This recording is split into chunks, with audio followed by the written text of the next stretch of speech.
Ujú. Sí, por favor.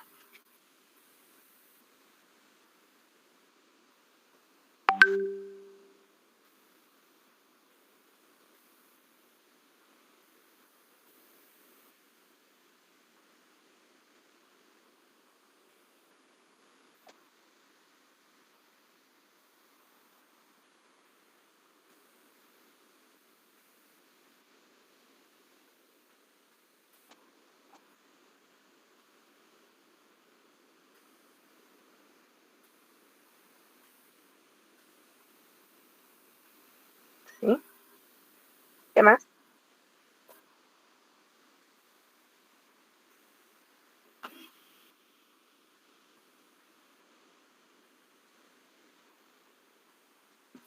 Ok. Daniela Isabel, a ver, ¿qué nos tendrías que comentar de este paciente? ¿Qué crees? ¿Qué síndromes tiene? ¿Podrías plantear un diagnóstico, una etiología? Doctora, buenos días. Ya. Bueno, doctora, vemos que es un niño de 3 años que, que viajó y estuvo mucho tiempo en la piscina. Ya, entonces vemos que él presenta fiebre, entonces tendrá un síndrome febril, anisocoria, rigidez de nuca, debilidad en sus extremidades izquierdas y signo de Babinski. Ya en cuanto a su hemograma, vemos que tiene sus leucocitos en 12.000, 93% bastonados. Ya, y todo lo demás está normal. Entonces, yo pensaría, doctora, que el paciente está presentando un cuadro infeccioso, ¿no? Posiblemente podríamos pensar en este caso por las manifestaciones clínicas, una meningitis, por la rigidez de nuca, y por la debilidad de sus extremidades y también por el hemograma que se le ha realizado, los leucocitos están elevados y A por ver, eso. vamos a ordenar, ¿ya? De todo lo que tienes ahí, todos están viendo esa información, ya no es necesario repetirla. De toda esa información ahí, que tú me estás diciendo un síndrome, ya, que de toda esta información me habla de un síndrome meningio. ¿Cuál de todos estos datos me dicen, esto es un síndrome meningio? La fiebre, doctora, y la rigidez de nuca. ¿Estás segura? ¿La fiebre? Heidi Alejandra, ¿qué opinas?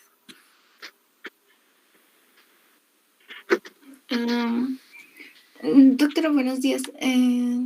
Me acabo de conectar, doctora, recién estoy en el caso. Pero, Raúl doctora, Cárdenas, tú que has estado desde el comienzo. A ver, ¿qué podríamos decir? ¿Qué síndromes tiene este paciente? Doctora, buenos días.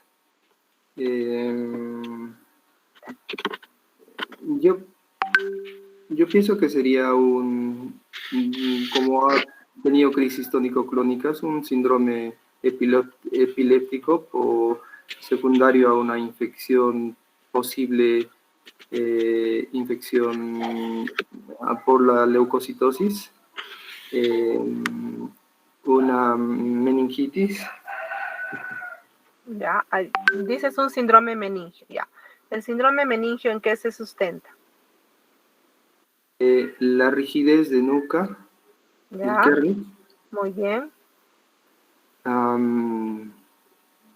Eso, doctora. Ya. La crisis tónico-clónica generalizada, el síndrome epiléptico, estaría significando afección de qué estructura, Raúl?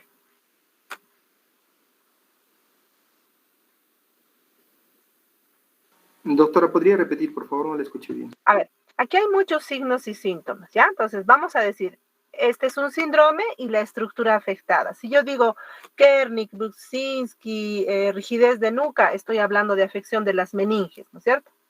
Si yo digo crisis epiléptica, ¿qué estructura estará comprometida? La corteza, doctora. Perfecto. Si decimos está Temporal. decaído, irritable, ¿qué estructura estaría comprometida?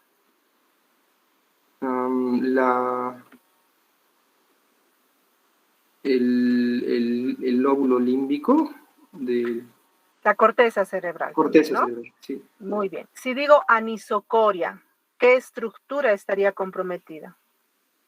Pares craneales, el tronco. Ya, podría ser el tronco, podrían ser los nervios craneales, ¿no? Hay que ir tratando de unir. Y tiene un Babinski derecho, ¿qué estructura? La vía piramidal.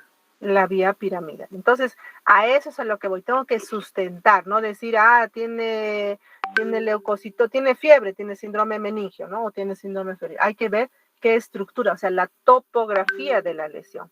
Entonces, Raúl, exigiéndote un poquito más, a ver, en general, ¿cómo podríamos decir o cómo podríamos llamar a las estructuras que están comprometidas en el caso de este paciente? Si quisiéramos hacer una unidad clínica.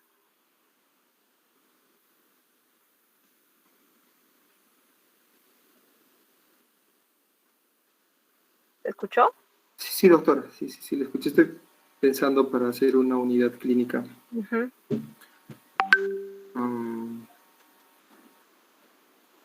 Como le dije, no sé si está bien, doctora, un síndrome epiléptico secundario a una infección. Sí, está perfecto. Pero si queremos hacer una unidad clínica, sí, claro, tenemos un síndrome febril, pero tenemos afección de diferentes estructuras, ¿no? Entonces, estamos hablando de meninges, claro, con la rigidez de nuca, pero estamos hablando también del parénquima cerebral.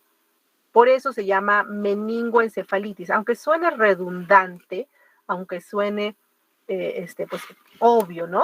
Es obvio, el nombre de este cuadro es una meningoencefalitis, ¿no? Meningoencefalitis. ¿Y por qué? No solamente hay que decir que está, tiene crisis epiléptica.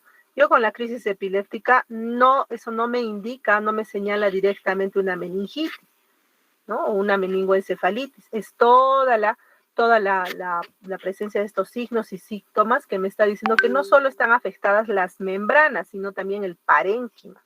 Si tengo un Babinski, me está hablando de compromiso de parénquima cerebral, ¿no? Los exámenes me ayudan bastante, ¿no? Los leucocitos, la leucocitosis, etcétera, ¿no? Y luego se le hace una punción lumbar y la punción lumbar es bastante evidente, ¿no? Con leucocitos muy incrementados, glucosa baja y proteínas incrementándose. Espérenme un minuto, por favor, tengo una llamada.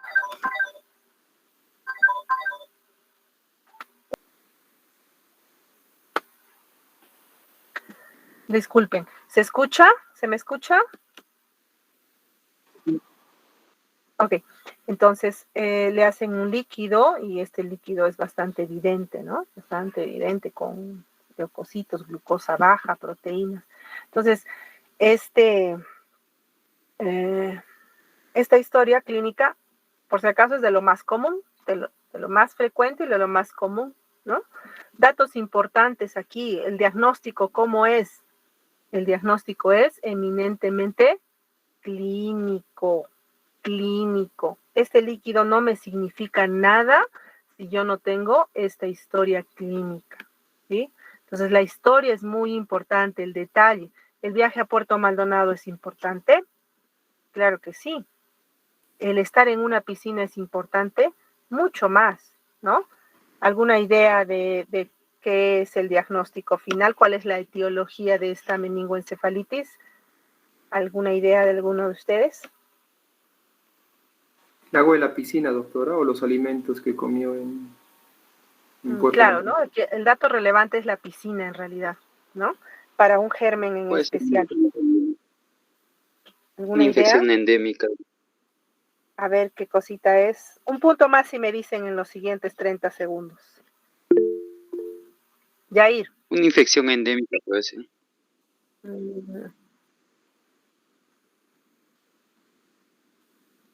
Exacto,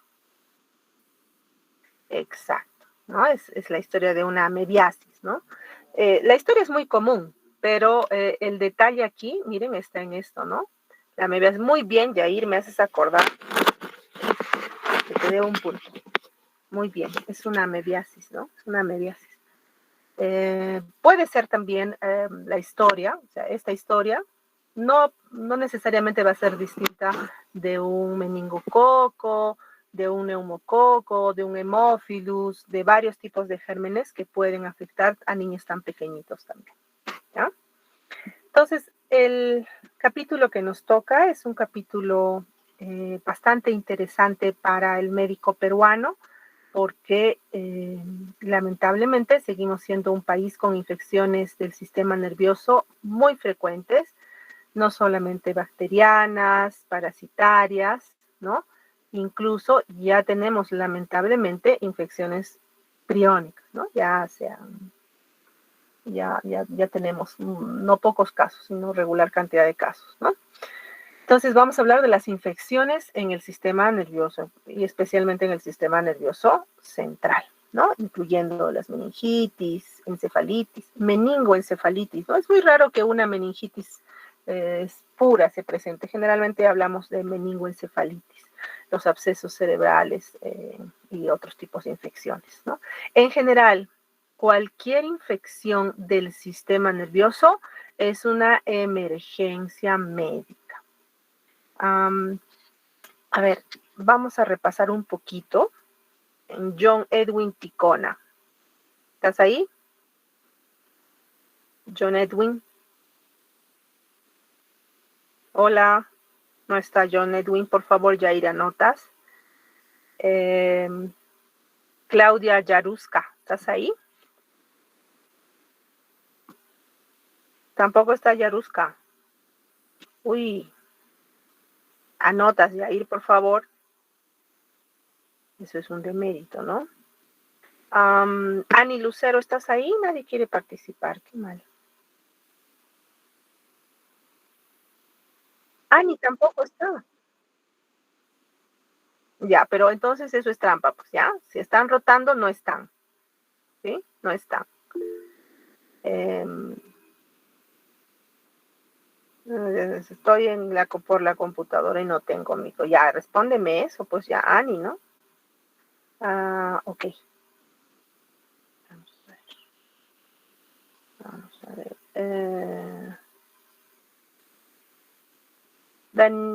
Danirza, Tiffany, ¿estás ahí? Doctora, buenos días. ¿Cómo estás? Qué gusto escucharte. Qué gusto escuchar a alguien.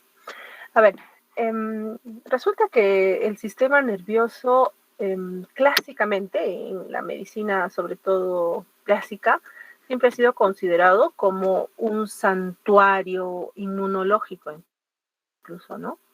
Pero vamos a repasar, Danitza, cuáles son las defensas que tiene este órgano, este tejido, contra las infecciones. ¿Qué me podrías decir? ¿Cómo está protegido el cerebro? Lo que prima es la barrera hematoencefálica, doctora, si no recuerdo mal. ¿Ya? ¿Qué más?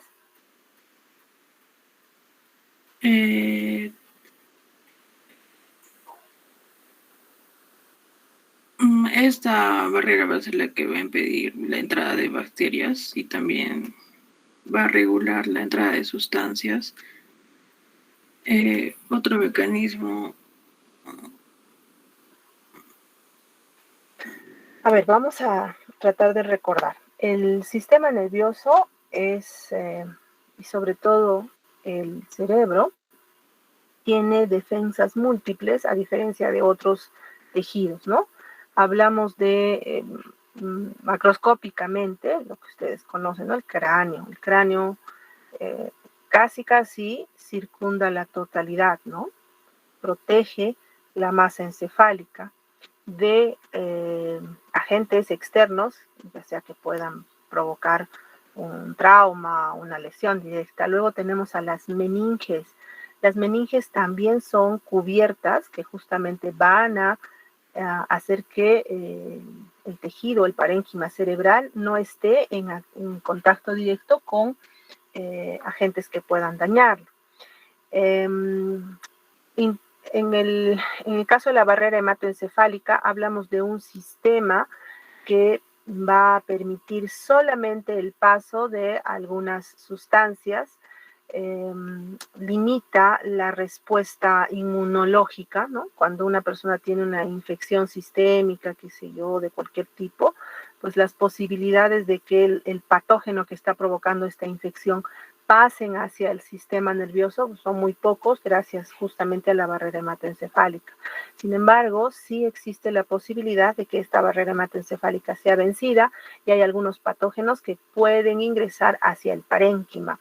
Cuando ingresan al parénquima tenemos una respuesta celular diferente al resto de la economía y la respuesta celular y humoral es diferente en el parénquima cerebral. La microglia y un tanto los astrocitos también van a participar entonces en la respuesta inflamatoria. Ahora, hay que considerar esto en el sistema nervioso en general. La respuesta inflamatoria sí existe, sí se da. Nuevamente es gracias a principalmente la respuesta celular, especialmente de la microglia, ¿no? Que va a en general intentar delimitar el proceso inflamatorio. Cuando se produce un proceso inflamatorio en el sistema nervioso, especialmente en el tejido cerebral, en el sistema nervioso central, este proceso inflamatorio puede ser muy agresivo, puede ser letal en muchos casos y muy difícil de controlar porque la respuesta al tratamiento convencional antiinflamatorio no es igual. A ver, cuando nosotros tenemos una bacteria que ha invadido la piel y provoca un absceso en piel, normalmente la respuesta celular, la respuesta humoral, mediada por los leucocitos, linfocitos, macrófagos, etcétera, va a tratar de delimitar la infección. En este caso, esa actividad no la vamos a tener igual. Con las justas se produce el paso de linfocitos tipo T, y bueno, si la infección es mucho más extensa, puede que haya otras estirpes celulares, pero en general la respuesta inflamatoria pues va a ser limitada, ¿no? Y va a ser diferente respecto a otros tejidos y órganos.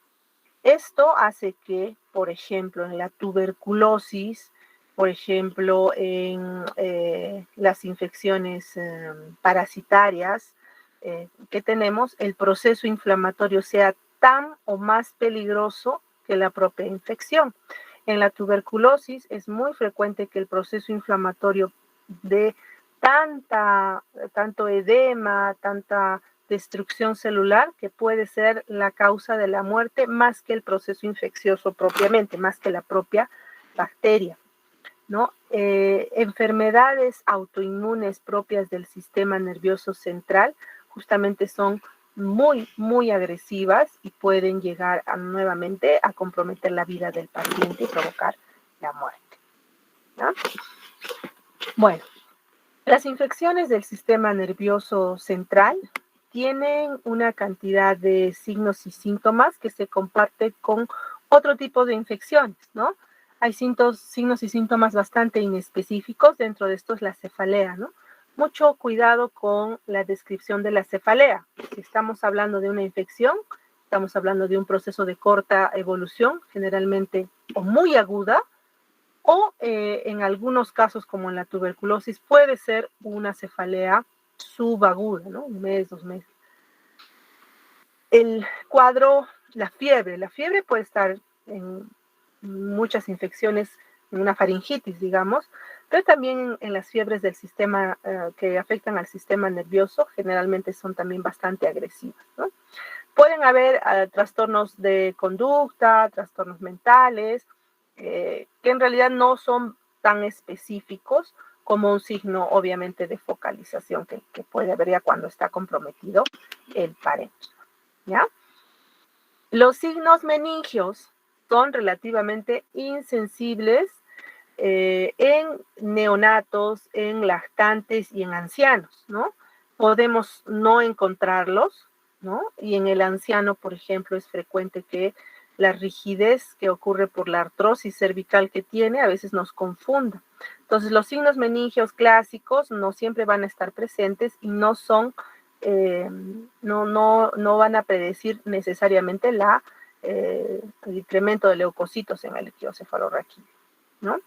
La focalización puede ocurrir, pero puede no ocurrir también. Es así que, por ejemplo, en las infecciones virales, en las encefalitis virales, no necesariamente vamos a tener focalización, ¿no? A pesar de que hay alguna lesión en el parénquima o en la corteza. Las imágenes pueden ser normales inicialmente. El líquido cefalorraquídeo puede ser normal al inicio de una meningitis, sobre todo en las meningitis virales, el líquido puede ser normal, ¿no? Y esto es importante tomar en cuenta porque generalmente el manejo en general, el protocolo de manejo, las guías de manejo de estas infecciones del sistema nervioso central se basa en la sospecha clínica para el inicio de tratamiento, ya sea antibiótico o antiviral, ¿ya? Entonces, ¿qué requerimos? Que tengan un alto índice de sospecha clínica. Y la sospecha clínica es conociendo la historia, ¿ya? Reitero, el tratamiento empírico, antibiótico, antiviral, es la base del manejo de estos pacientes. El tratamiento empírico. ¿Qué significa? Yo sospecho que este paciente tengo una sospecha sustentada, obviamente, ¿no? Sospecho que pueda tener una infección, no necesito absolutamente nada, ningún examen, ni hemocultivo, ni líquido cefalorraquídeo, ni tomografía, ni resonancia, no necesito nada en especial para iniciar mi terapia antibiótica, ¿ya? ¿Qué afecta el sistema nervioso central? Bueno, todo tipo de patógenos pueden afectar, ¿no? Bacterias, hongos, parásitos. Y dentro de las infecciones que son también o tienen su sustrato en el sistema nervioso, una que es casi exclusiva de este tejido, ¿no? Que son las infecciones priónicas que pueden afectar el sistema nervioso. A propósito, para no perdernos, Cristian Ramiro, ¿estás ahí? No está Cristian. Diana Torobeo, ¿está? Doctora, buenos días. Hola, Dianita. ¿Me podrías decir qué es un prión? ¿Qué son los priones? Doctora, perdón, no lo escuché bien. ¿Qué son los priones?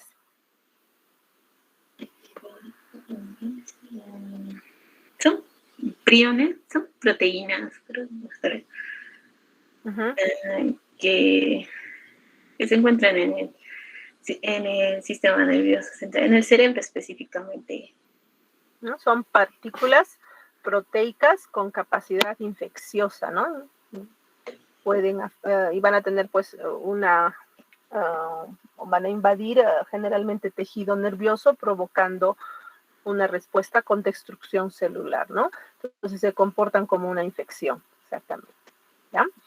Entonces tenemos virus. Dentro de las bacterias, destacar al meningococo clásicamente, pero actualmente es el neumococo, el más agresivo junto con el hemófilus quizás, ¿no?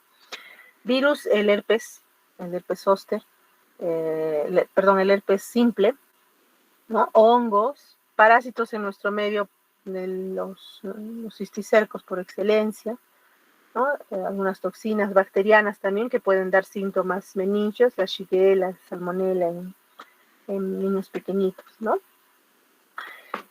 También el proceso inflamatorio puede ocurrir muy frecuentemente en secundarios a una vacuna, ¿no?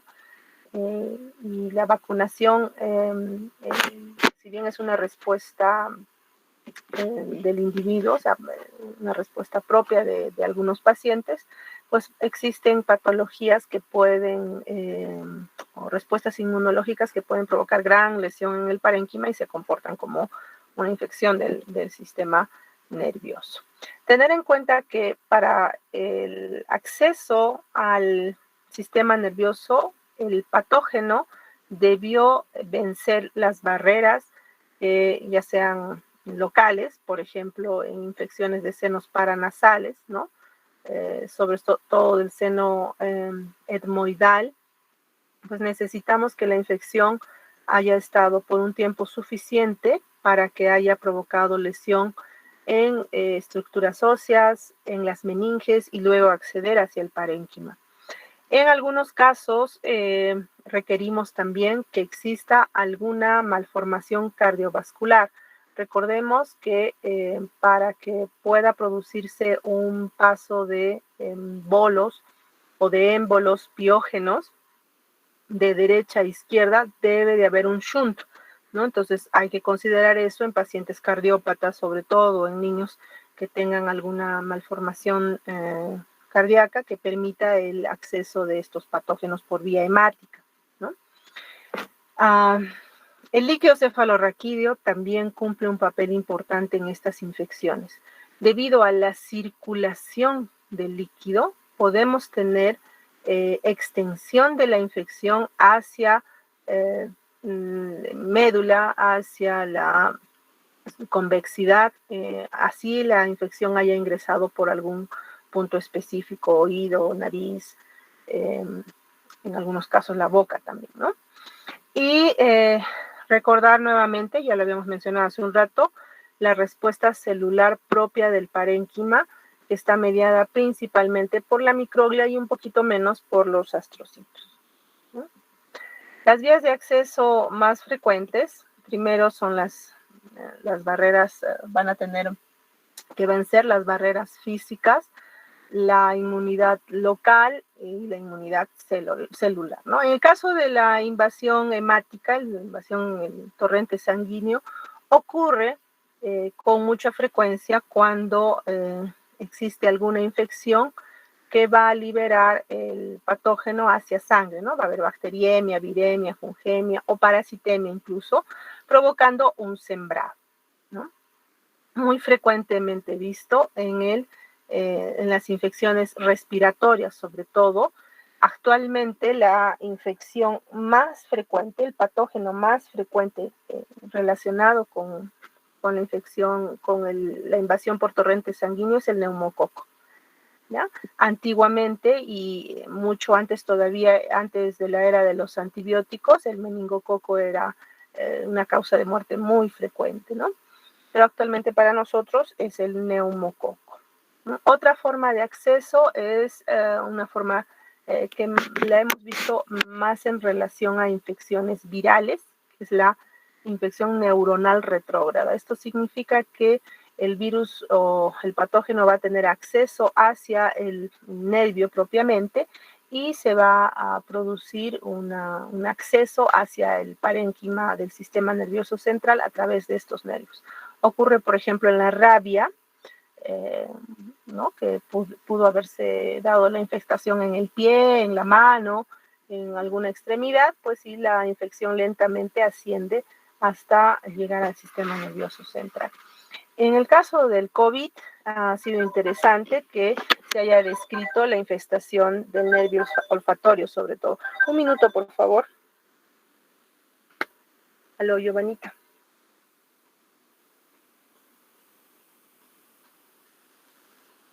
Ajá.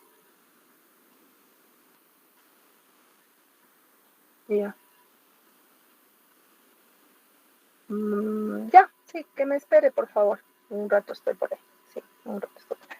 Ya, gracias. Hola, hola, ¿me escuchan? Ok, les decía, esta es otra forma de acceso al sistema nervioso, que es a través de los nervios periféricos. Y un comentario respecto al COVID, ¿no? El COVID, al parecer, puede ingresar y permanecer en el nervio olfatorio. No sabemos todavía si es que esto a largo plazo vaya a tener alguna consecuencia. Seguro nos estaremos enterando en los siguientes meses o años, esperemos pronto, ¿no?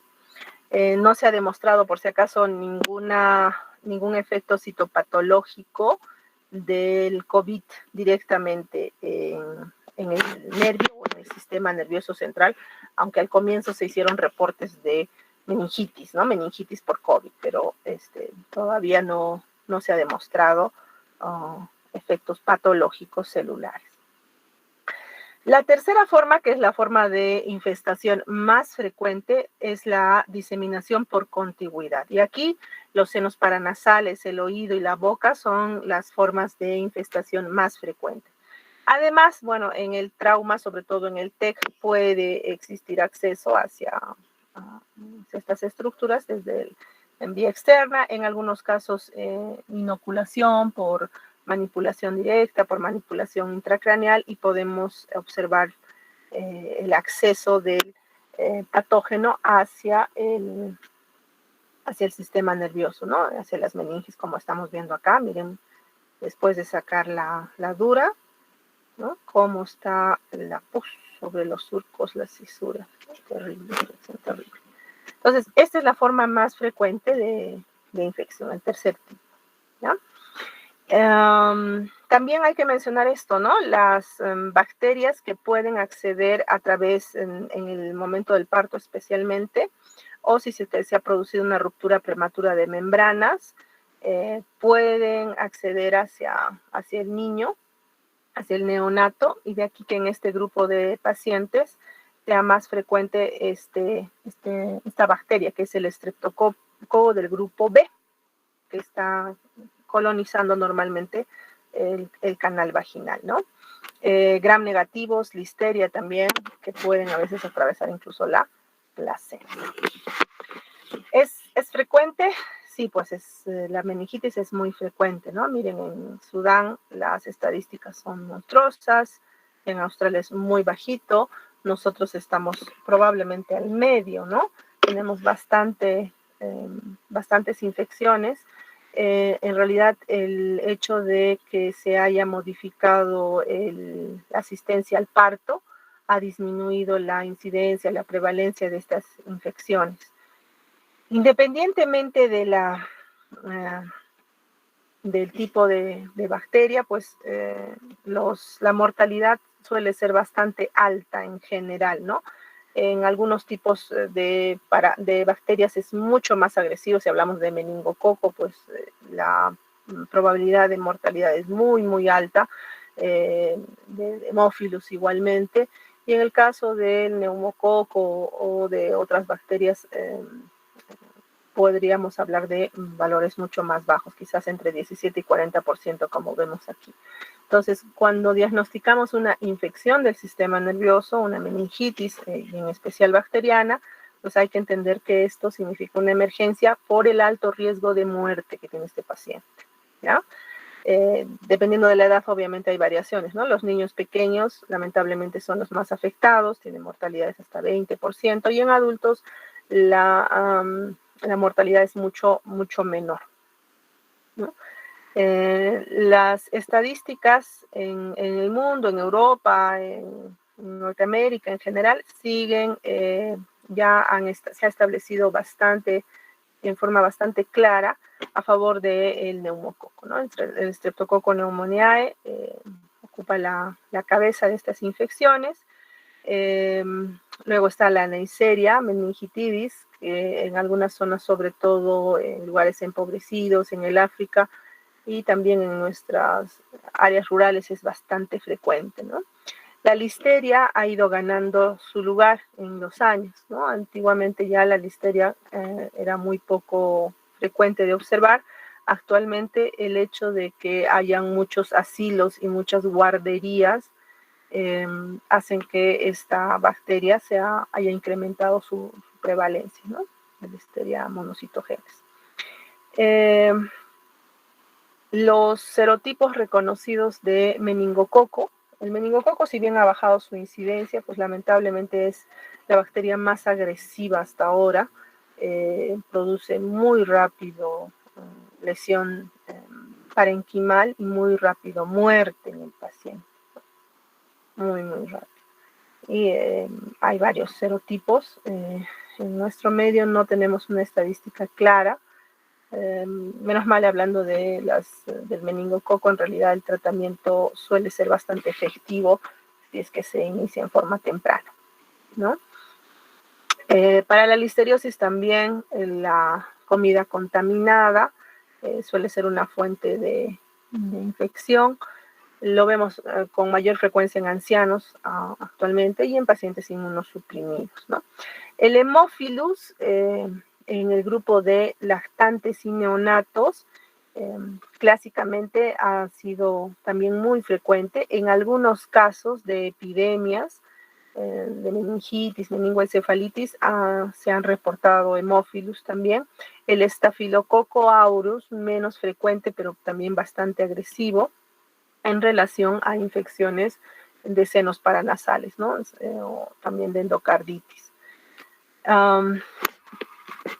Las vacunaciones son importantes, sí, las vacunaciones sobre todo para hemófilus, ¿no? Actualmente nuestro sistema de vacunación, si bien ha mejorado, ¿no? La inclusión de la vacunación de influenza se ha visto que tiene una importancia grande para reducir la frecuencia, ¿no? Igual para la Neisseria meningitis, el meningococo, ¿no? Aunque en nuestro país ya esta vacunación no es rutinaria. Para el Pneumoniae, solo hay algunos tipos de vacunas y en general actualmente su uso es más en pacientes inmunosuprimidos, ¿no? La meningitis, la meningoencefalitis bacteriana en general suele provocar discapacidad. Dentro de las complicaciones más frecuentes están la sordera, ¿no? En las meningitis que alcanzaron a recibir tratamiento y si es que ha habido compromiso parenquimal, bueno, los déficits neurológicos son bastante variables. Algunas condiciones importantes en las meningitis bacterianas. Considerar que cuando una bacteria ingresa al espacio subaracnoideo, ingresa o tiene acceso al líquido cefalorraquídeo, pues va a tener la posibilidad de extenderse esa infección justamente en todos los espacios por donde esté circulando este líquido cefalorraquídeo, ¿no? Y que si bien puede ser el acceso a través de un seno paranasal, del oído, nosotros vamos a tener compromiso en general, incluyendo en médula, ¿no? Justamente por la circulación de este líquido, ¿no? La infestación hacia el espacio subaracnoideo no tiene gran resistencia a la infección, ¿no? La contigüidad de la pía madre, lo laxo que es el espacio subaracnoideo y las meninges, sobre todo la pía y el aracnoides, pues hacen que el patógeno rápidamente pueda desarrollarse, ¿no? En condiciones, digamos, óptimas para su reproducción. Y esto hace que la infección se disemine, ¿no? Vamos a ver, por ejemplo, en las fracturas de cráneo, de columna, en procedimientos médicos que han accedido hasta este espacio, pueden provocar la infección muy rápidamente, ¿no? Igualmente en los nervios, en la sangre, menos en linfa, ¿no? Ustedes saben que el sistema linfático tiene muy poco acceso hacia el sistema nervioso, ¿no? Provocando la infección. Bueno, la meningitis en cuanto a su tiempo, vamos a clasificarla como aguda o crónica, ¿no? Y en el medio estaría la subaguda, de la que vamos a hablar también bastante. La meningitis aguda en general tiene una evolución muy rápida. Hablamos de horas. En el caso del meningococo, el paciente se infesta y pasan más que unas horas para que inicie todo el cuadro clínico, que es bastante agresivo y que igualmente puede llevar a la muerte, ¿no? Muy rápido. En el caso del meningococo, no es raro que el paciente empezó con la infección en la mañana y en la tarde ya tenemos que el paciente entró en shock, ¿no? Evoluciona muy, muy rápido. Dependiendo nuevamente del patógeno, puede durar varios días también desde el inicio del cuadro y empieza generalmente como un proceso infeccioso de lenta evolución, ¿no? y se va instalando lentamente en las siguientes. Es el neumococo, quizás aquí sea el ejemplo claro, ¿no? O clásico. Es muy frecuente que nuestros pacientes en el curso de la enfermedad entonces tengan trastornos o descompensación hemodinámica en relación a la sepsis, al proceso infeccioso generalizado, ¿no? Y requieren, ojo, esto es de manejo en emergencia. Esto no se pide interconsulta al neurólogo, que venga el neurólogo a verlo. No, esto es de manejo de emergencia, es de manejo del médico general, no es de manejo del especialista, ¿no? Idealmente, miren esto, idealmente yo debo establecer mi sospecha dentro de los 30 minutos de evaluado el paciente. Tengo que establecer mi sospecha y con la sospecha, reitero, tenemos que iniciar el tratamiento. No necesito ninguna prueba en especial, solo la sospecha clínica, ¿no?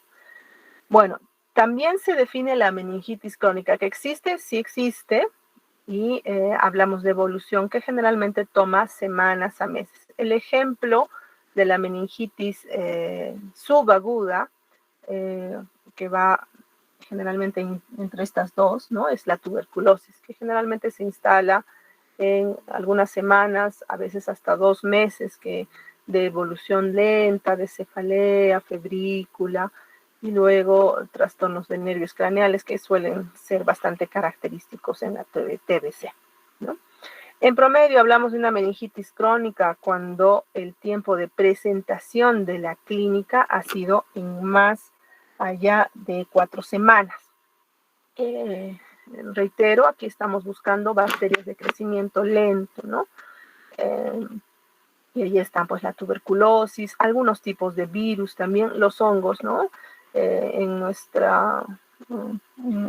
nuestros pacientes el criptococo, que evoluciona muy lentamente, no necesariamente con síntomas meningios clásicos, sino más bien con síndrome de hipertensión endocraniana que puede presentarse, ¿no? Antiguamente la sífilis, ¿no? La sífilis secundaria, terciaria o cuaternaria, clásica, que ya en esta época la vemos casi como una enfermedad muy rara, ¿no? Muy poco frecuente la sífilis.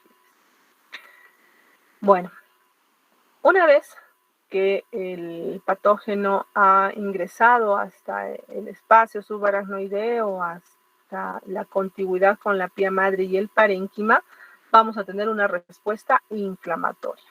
Y la respuesta inflamatoria es sistémica, en relación especialmente, dependiendo de la bacteria o del patógeno, en relación a la presencia de algunas proteínas que van a estar en las paredes bacterianas. En especial ¿no? El ácido lipoteicoico, que lo vamos a ver en infecciones bacterianas. Esto produce una inflamación local y también una respuesta inmunológica sistémica. De aquí que el paciente, generalmente con una meningitis, luce tóxico, ¿no? La apariencia tóxica, la respuesta sistémica tóxica es debido especialmente a la presencia de este ácido lipoteicoico en el caso de las bacterias, y en el caso de los virus también algunos de sus componentes proteicos de membrana.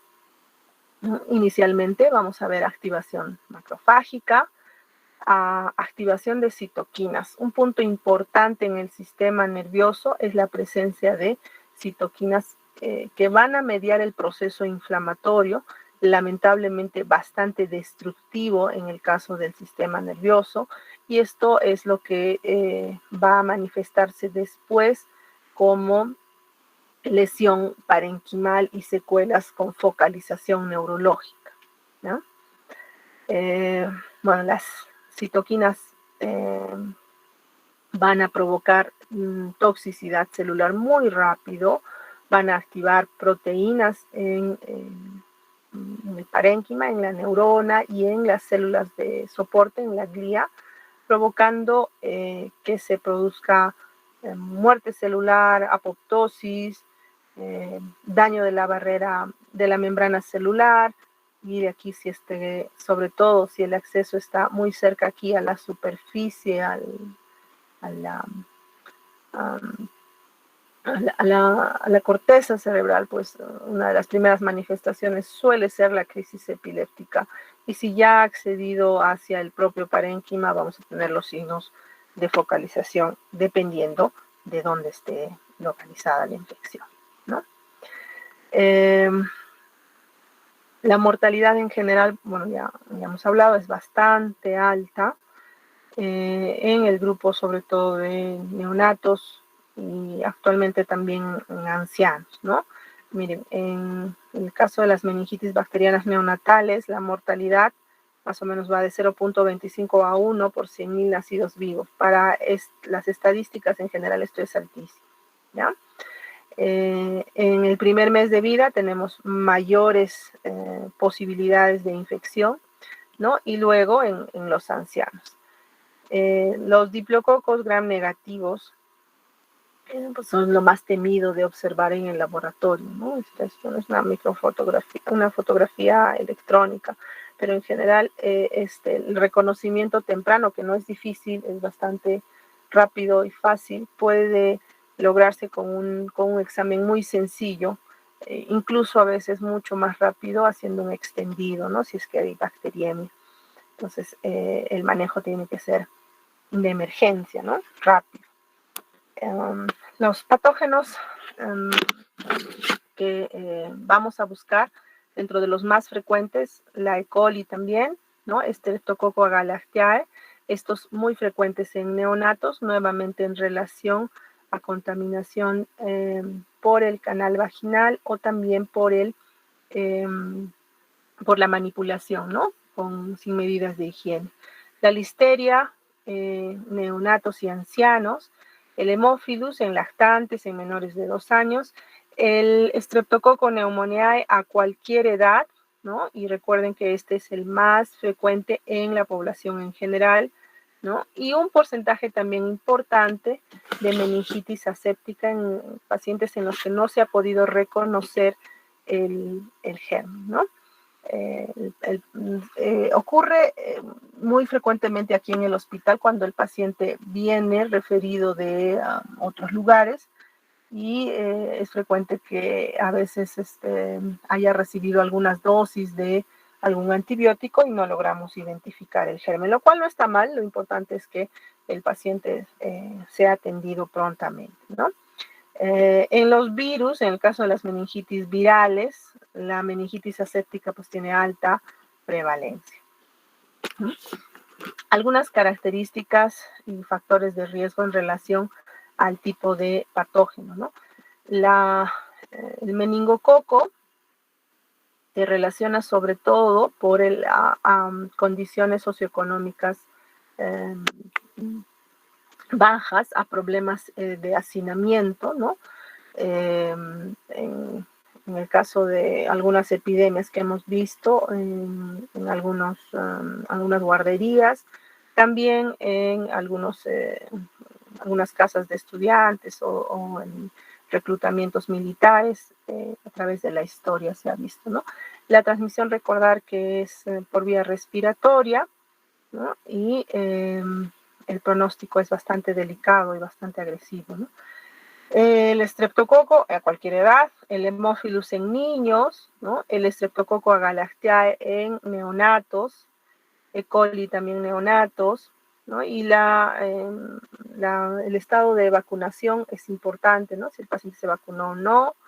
La historia de ruptura prematura de membranas para el Streptococcus agalactiae, el Streptococcus del grupo B, ¿no? Recordar que el canal vaginal y tenemos que buscar cubrir con nuestro tratamiento en estos pacientes.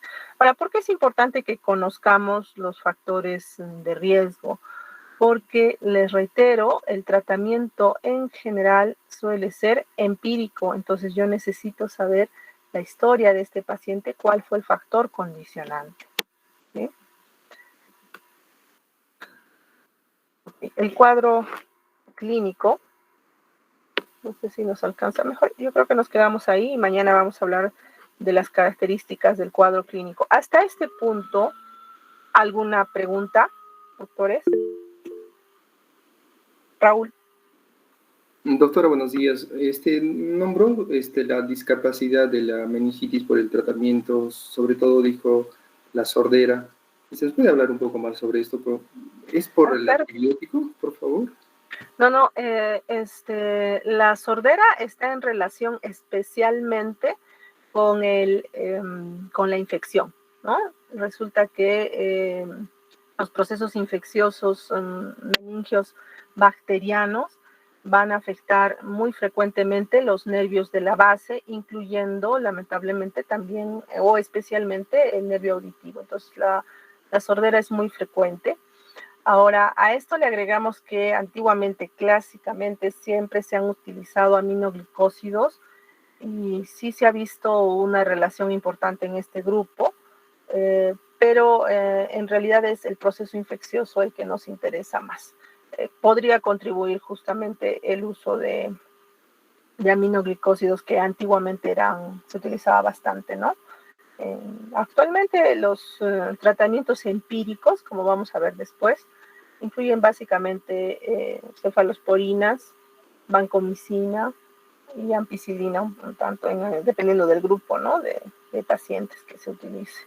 Los tratamientos clásicos incluían a veces estos aminoglicosos que ahora ya es muy raro que se utilicen, muy poco frecuente. Doctora. Edgar. Y luego John. Cuéntame, Edgar. Doctora, buenos días. Doctora, ¿hay posibilidad de que una meningitis o una encefalitis pueda autolimitarse, como es el caso de las meningitis virales, que se autolimitan y pueden... O sea, ¿Cómo es el caso de quiénes? De las encefalitis virales, doctora. Oh, sí, claro que sí. Las virales generalmente se autolimitan. Las bacterianas creo que menos probable. Y hay algunos tipos de encefalitis que a veces pasan como infecciosas, pero pueden estar dentro de un grupo nuevo que se describe ahora, que son las encefalitis autoinmunes, ¿no?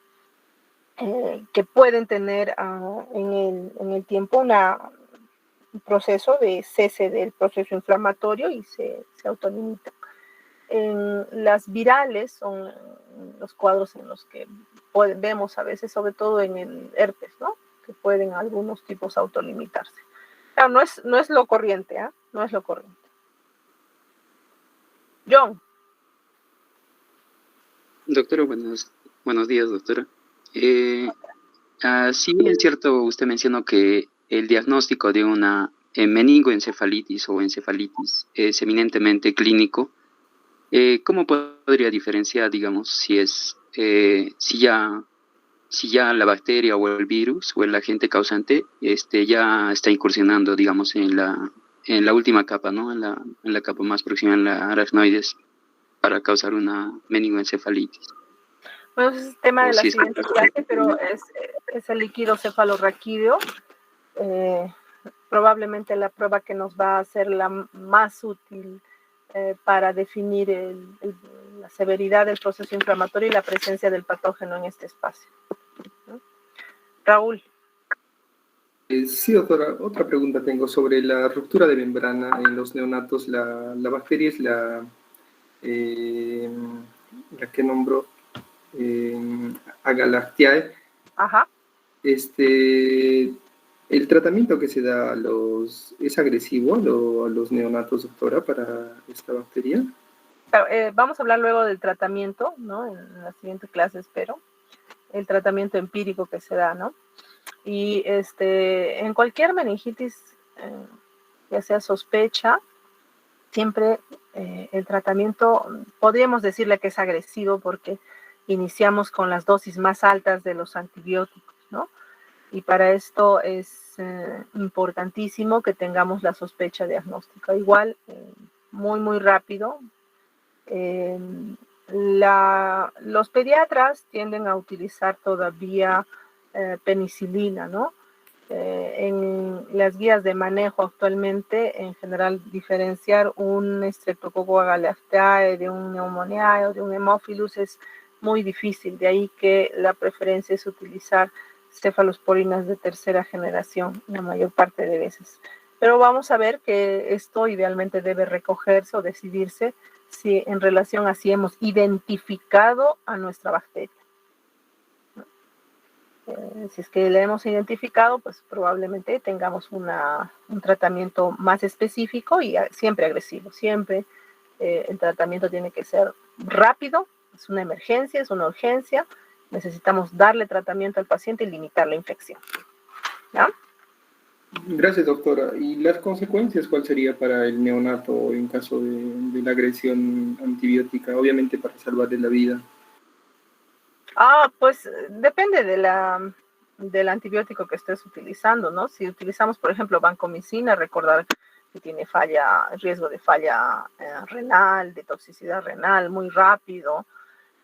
Si es que existe alguna reacción adversa al medicamento, pues dependiendo del individuo, ¿no? Pero en general el tratamiento actualmente, si se aplica a tiempo, si la infección no ha sido tan severa, normalmente ya las secuelas son mucho menores. Gracias, doctora. Ok, Raúl, listo. Continuamos mañana, chicos. Doctora. Gracias, Yair. Gracias, Gracias. doctora.